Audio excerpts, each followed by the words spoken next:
Assalamu alaikum wa rahmatullah wa barakatuh. Bonjour à toutes et à tous. Il est des mots qui ne sont pas de simple maladresse, des mots qui ne sont pas simplement excessifs mais révélateurs, des mots qui disent, malgré ceux qui les prononcent, l'état moral d'un pays. Employer aujourd'hui le terme de rafle pour évoquer une politique d'interpellation d'étrangers n'est pas un dérapage lexical, c'est une faillite de mémoire. Ce mot n'est pas neutre, il ne l'a jamais été en réalité. En France, il renvoie à une histoire précise, tragique, terrible, irrévocable. Il désigne l'arrestation collective arbitraire, fondée non sur les actes mais sur les catégories. Dire rafle, ce n'est pas décrire, c'est convoquer. On objectera qu'il s'agit d'une acception strictement lexicale. Mais la langue n'est pas un dictionnaire. La langue, oui, est une mémoire vivante. Et plus grave encore que le mot, il y a ce qu'il charrie. Associer l'idée de rafle à celle d'associaux lorsqu'on parle d'étrangers sous OQTF, c'est franchir un seuil. Car associer n'est pas un terme neutre, il disqualifie. Il efface les trajectoires, les histoires, parfois même et surtout la dignité. Il prépare les esprits à l'exception, à l'arbitraire, à la brutalité justifiée. Or, la réalité est infiniment plus complexe et infiniment plus humaine, je dirais. Les personnes visées par des OQTF ne forment ni un bloc homogène, ni une catégorie morale. On y trouve des Européens par-ci, y compris britanniques. On y trouve également, de là, des étudiants, parfois en médecine, en sciences politiques, engagés dans des parcours reconnus, mais pas dans les rigidités administratives. On y trouve des médecins, des ingénieurs, des chercheurs, des vies, tout simplement des vies réelles, loin des caricatures. Les chiffres de 2025 confirment ce que l'expérience humaine rend évident. La France n'est pas submergée, loin de là.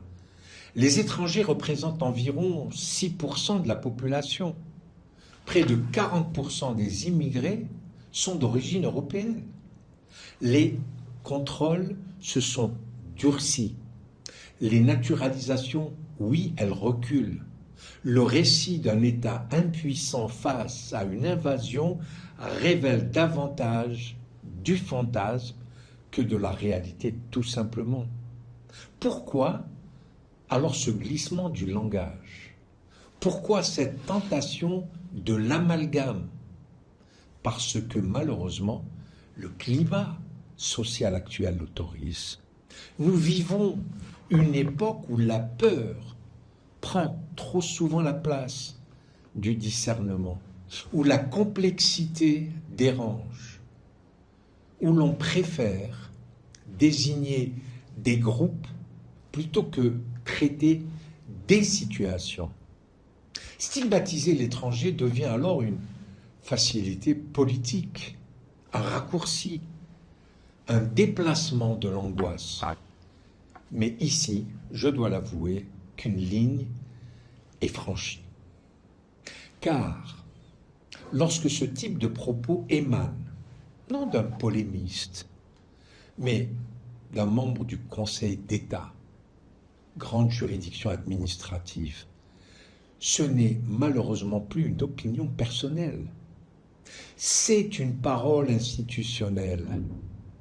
Le Conseil d'État incarne l'état de droit, la protection des libertés, l'équilibre entre autorité administrative et justice.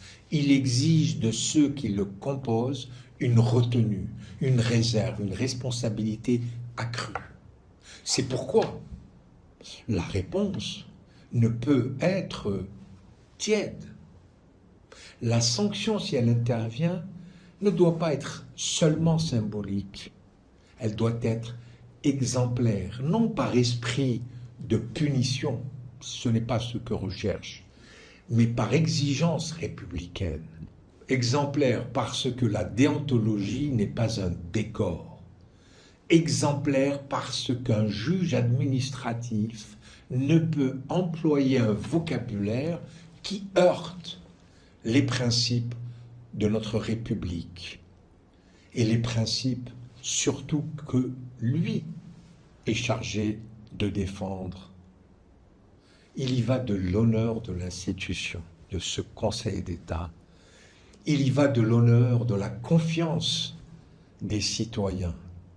Laisser passer serait accepter que le langage de l'exception s'installe au sommet même de l'état de droit. Agir au contraire, c'est rappeler que la République ne transige jamais avec ses propres exigences.